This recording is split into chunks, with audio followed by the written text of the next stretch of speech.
আমার বোন সিজারের সময় ডাক্তারের ভুলের কারণে মারা যায়, সে কি শহীদি মর্যাদা পাবে? 5টি শ্রেণীর মানুষকে যারা এরকম আকস্মিক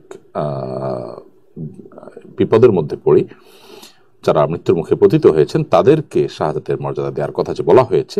সুইডেনে এক ব্যক্তি প্রকাশ্যে কোরআন পড়িয়ে অবমাননা করেছিল, তাকে গুলি করে হত্যা করা হয়েছে। কোরআন অবমাননার শাস্তি কি হওয়া উচিত এবং তা বাস্তবায়নের পদ্ধতি কি? আমি জেনারেল লাইন থেকে পর্দা করি, চোখে কাপড়ের পর্দা বা চশমা না পড়লে কি গুনাহ হবে? 14 ফেব্রুয়ারিতে ফুল বিক্রি করলে কি গুনাহ হবে? চাচা শ্বশুরের সঙ্গে কি পর্দা করা যাবে?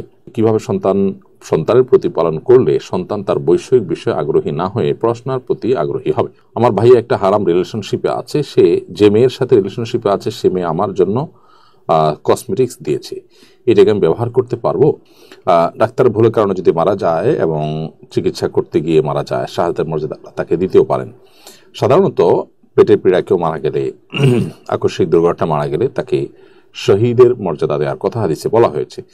তো এভাবে ডাক্তারের ভুলের কারণে মারা গেলে বা ট্রিটমেন্ট করতে গিয়ে মারা গেলে তাকে শাহাদাতের মর্যাদার কথা সরাসরি বলা না হলেও অন্যান্য যে 5টি শ্রেণীর মানুষকে যারা এরকম আকস্মিক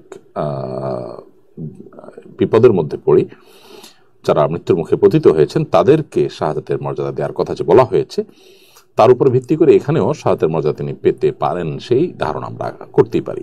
সুইডেনে এক ব্যক্তি প্রকাশ্যে কোরআন পড়িয়ে অবমাননা করেছিল, তাকে গুলি করে হত্যা করা হয়েছে। কোরআন অবমাননার শাস্তি কি হওয়া উচিত এবং তা বাস্তবায়নের পদ্ধতি কি?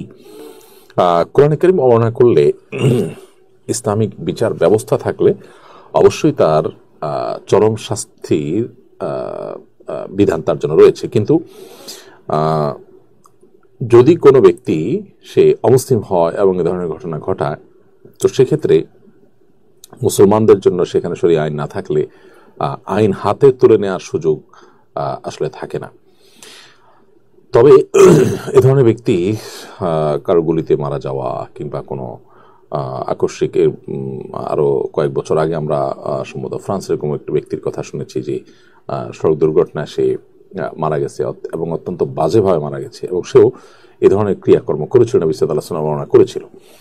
তো এগুলো তাদের প্রাপ্য, দুনিয়াতে আল্লাহ তাআলা খুব কিঞ্চিতই আমাদেরকে দেখান। এর আসল প্রাপ্য, আসল শাস্তি তো জাহান্নামে হবে। আল্লাহ তাআলা আমাদেরকে রক্ষা করুন সেসব থেকে।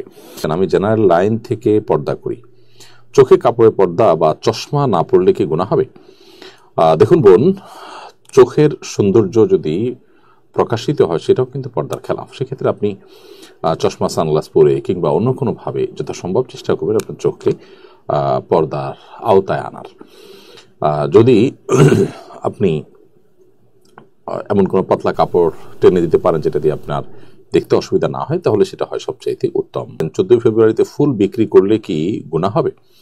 14 ফেব্রুয়ারিতে ফুল বিক্রি করা তো গুনাহ নয়, কিন্তু 14 ফেব্রুয়ারিতে কেউ খারাপ এবং হারাম কাজে আপনার কাছ থেকে ফুল কিনে ব্যবহার করবে, সেরকম যদি আপনি জানতে পারেন, তাহলে সেক্ষেত্রে তার কাছে ফুল বিক্রি করা থেকে আপনার বিরত থাকা উচিত। কারণ আপনি সেক্ষেত্রে অন্যায়ের সহযোগিতা করছেন, এরকম একটি ব্যাপার। এরকম যদি হয় তাহলে ওই দিনটাতে বেশিরভাগ মানুষ এরকম উদ্দেশ্যে যদি ফুল কিনবে বলে আপনার কাছে মনে হয়, তাহলে সেক্ষেত্রে আপনি প্রয়োজনে ওই দিনের জন্য ব্যবসা করবেন না।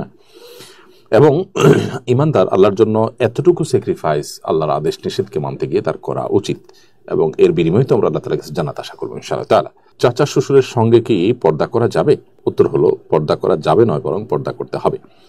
চাচা শ্বশুরের সাথে পর্দা করতে হবে। চাচা শ্বশুরের সাথে আপনি দেখা দিতে পারেন না।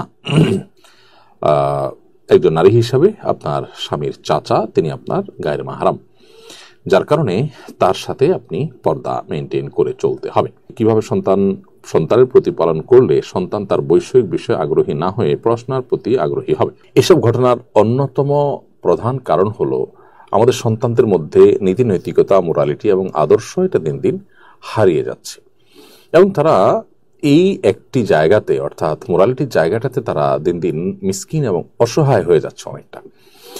তো এই জায়গা থেকে আমাদের সন্তানদেরকে উদ্ধার করবার জন্য তাদের মধ্যে দ্বীনি চেতনা জাগ্রত করতে হবে, আল্লাহ ভীরুতা তাদের মধ্যে তৈরি করতে হবে, নিজেরা আল্লাহ ভীরু হওয়ার চেষ্টা করতে হবে, তাহলে সন্তানরা সেখান থেকে শিখবে। সন্তানদের মধ্যে দুনিয়ার যে বৈষয়িক বিষয়গুলো আছে সেগুলো যখন প্রাধান্য পেয়ে যায়, ভোগবাদ এটা যখন তাদেরকে গ্রাস করে ফেলে, তখন আসলে শান্তি জিনিসটা তাদের এবং ফ্যামিলি থেকে উঠে যায়।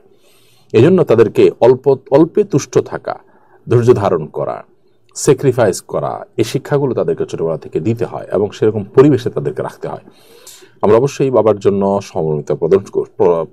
সহমর্মিতা প্রকাশ করছি এবং সেই সাথে আমাদের অন্যান্য অভিভাবক যারা আছেন তাদেরকে তাদের সন্তানদের দ্বীনি এবং নৈতিক উন্নয়নে তারা যেন ভূমিকা রাখতে পারেন সেজন্য আমরা তাদেরকে উদাত্ত আহ্বান করছি, তারা যেন আগে থেকে জন্য সচেষ্ট থাকেন।